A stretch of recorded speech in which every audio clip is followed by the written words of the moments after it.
What's up, you guys? It's your boy Osborne here.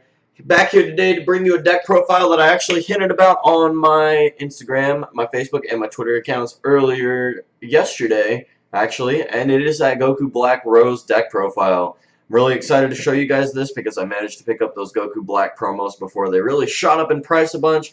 And it's a really exciting and fun deck to run. While I am still trying to get the resources to play more decks, such as the Galactic Gohan deck or the Green Cell deck, I'm really looking forward to running this Goku Black deck and sharing with you guys my build. Because a lot of the builds that I've been seeing, unfortunately, because of the availability of the cards, haven't contained the promo card. That being said, like, people want to run less time rings and stuff, so actually, you know what? I'm just going to stop talking about it. Without further ado, let's jump into this deck profile.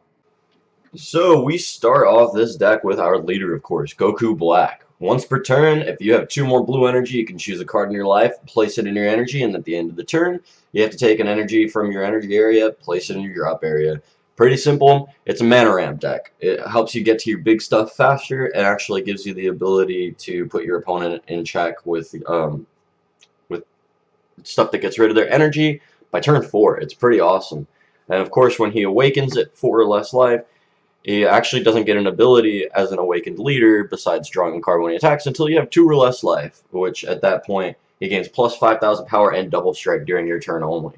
So it's really helpful at the late game. We start off, of course, any mana ramp deck needs 3 Bulma and 3 Whis, because, you know, turn 1, you want to start with Bulma. If you have a Whis in your hand turn 1, that's cool too, but you really want that turn 1 deck then. I've explained it in so many of my other videos, so I'm going to keep going, but we also play, along with the Bulmas, we also play triple Gowasu. I want to play 4 of him. I don't know what I'm going to cut yet, but we're going to see about that eventually. Basically, Gowasu, you play, pick up the top 3. If there's a god there, you can choose one of those gods down to be your hand. It's another way to get into Whis as well as every other god in this deck, which pretty much everything is. And we'll get into that. This isn't a god, though. We play 2 Energy Boost Majin Boos. I've actually decided to cut down to 2 copies of this card. I've been thinking about it a lot, and I saw a deck profile from Pro Play Games the other day in which a Mana Ramp Beers player was only playing 2 copies of this card. I really thought about it, and going along with the theories that I placed in the past about running 2, 3, 4 copies of a card, I was running 4 copies of this card because I wanted to see it all the time. Now, in this deck, there are plenty of other cards that you would rather see instead of just wanting to draw a card. You don't necessarily have to play 4 copies of this to run 46 copies of everything, to basically have 46 cards in your deck. What I mean by that is, in Yu-Gi-Oh! Upstart Goblin, you would play it so that you would essentially just be able to play it, free draw, and it basically, in theory, made it so that your deck wasn't its 40 minimum cards, since it was 39 cards and a card that you could just get to another card with. So technically, your deck only had 39 cards.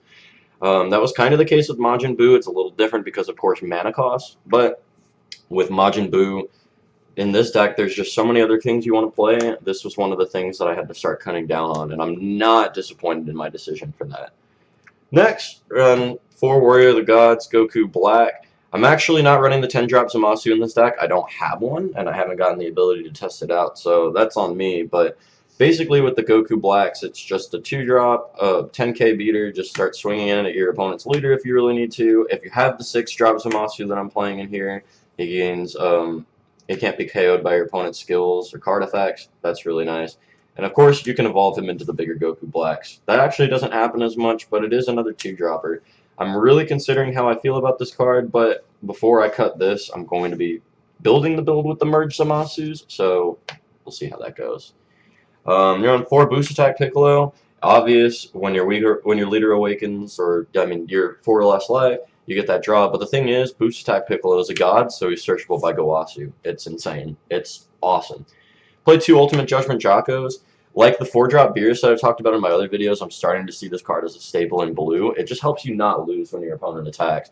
They think they go for their push, and usually whenever they push, even then, more times than not, you're within 5 to 10 to 15 combo power from them. This gets you 10 to 15 no matter what, because you play it, or if you play this on your opponent's turn when you're comboing, this gives you 10 to 15 plus extra over your opponent. Not straight up 10 to 15 to your guy, but you either get 5 for this, Or you will definitely get a 5 for this, but you're either going to take 5 or 10 off of your opponent's comboing card because of Jocko's bounce ability. When you combo with it, you choose one of your opponent's combo area cards, bounce it to their hand. It's sick, it's really cool, and it's helped me win multiple times just because a lot of the times, if you can not lose one turn at this game, you can win the next one. That's honestly how the interactions in this game can go sometimes.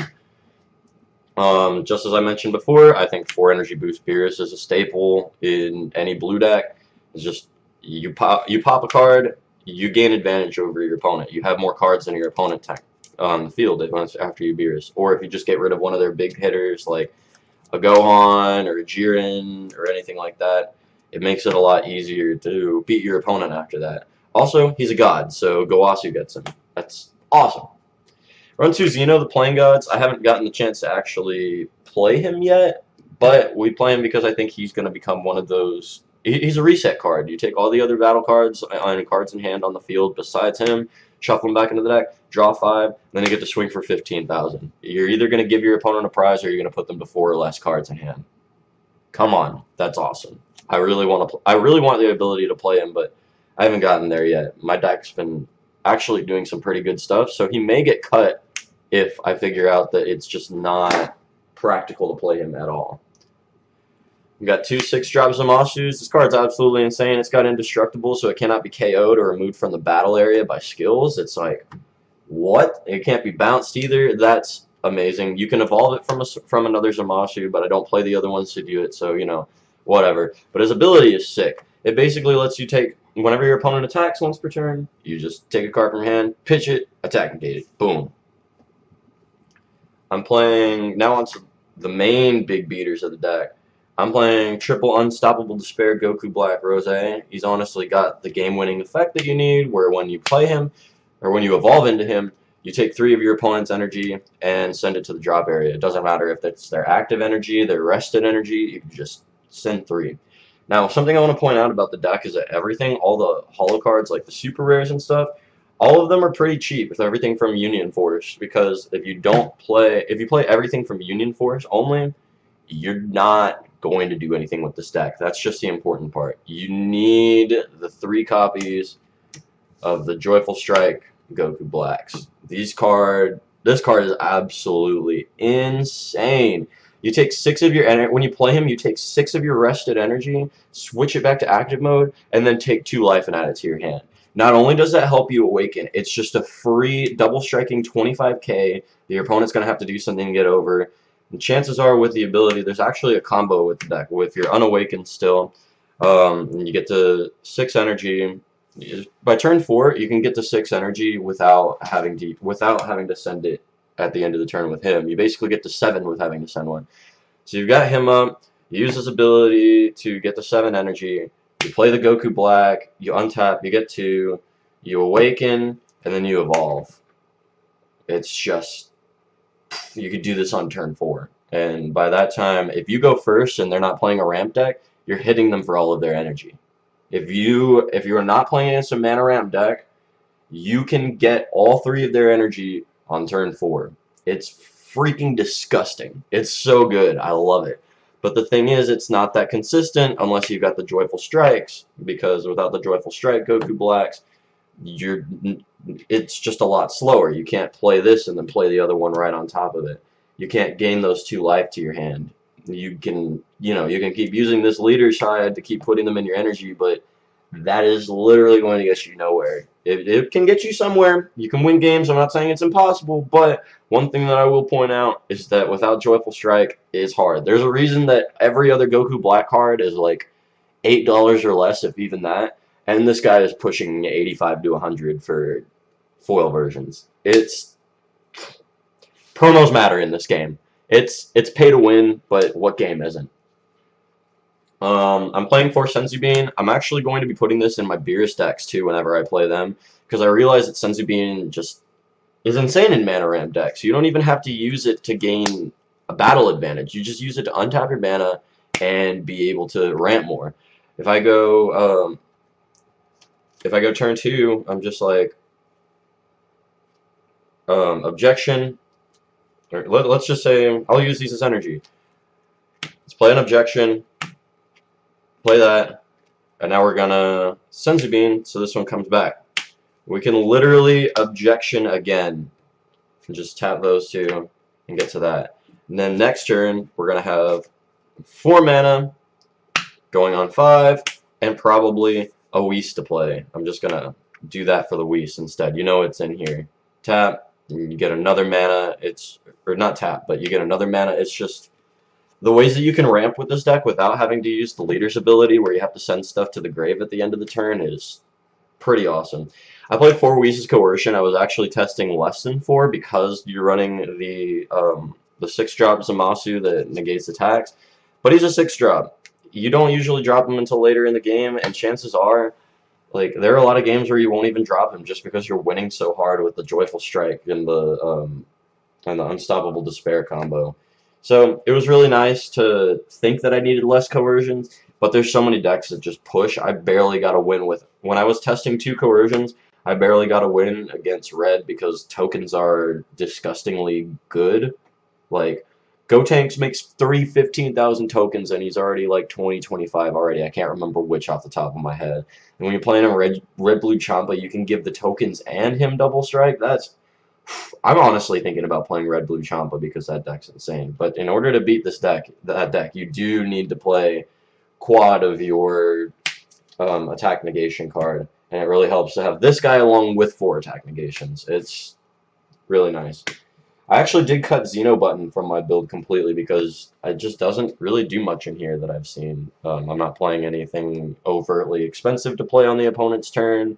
I can combo with it more, yeah, but my energy destruction abilities are beating me there. I play 3 objection. I cut down from my normal 4 because of space in the deck. We're trying this out. We're liking it. It's really doing the exact same thing. You either see it or you don't turn 1. I'm honestly not tripping about not having the 4th copy. I'm playing 2 time rings. I'm only playing 2 because if you play 3 or 4, you'll see it too much. I thought you needed to play 3 or 4, especially after I got the Joyful Strike. So I was like, oh, I have more targets, so I'm going to play 3 or 4. Nah, they just clog. Honestly, it's cool to be able to search 2 cards, to be able to search 8 cards from your deck by playing 4 time rings in your deck. But 1, you're never going to resolve all 4 of them. And 2, even if you were to resolve all 4 of them, great. You have 8 more copies of Zamasu or Goku Black in your hand. You can usually only drop 1 of them per turn because they're all expensive unless you get the smaller ones. And even then, why would you want to get the smaller ones at that point? They don't really do anything extra. You resolve your first one, and you usually are able to get your pieces that you're missing. If you really need to, you can resolve the second one, but the second one's more just to have a better chance of seeing it. And to round it off, I'm playing 2 copies of Bafuba because this card, I mean, it's a new counter. And it takes care of a lot of problems. It takes care of Zamasu's. I'm not even going to go over the stuff it stops because it stops everything. It's great. And that's my Goku Black deck, you guys. Tell me what you think down in the comments below. Do you guys have any suggestions on making it better or just want to tell me how much it sucks? Leave a comment below. I don't care. I appreciate all constructive criticism. And be sure to subscribe to the channel if you see what you like for plenty more Dragon Ball Super trading card game content. It's been fun giving you guys this deck profile. Peace.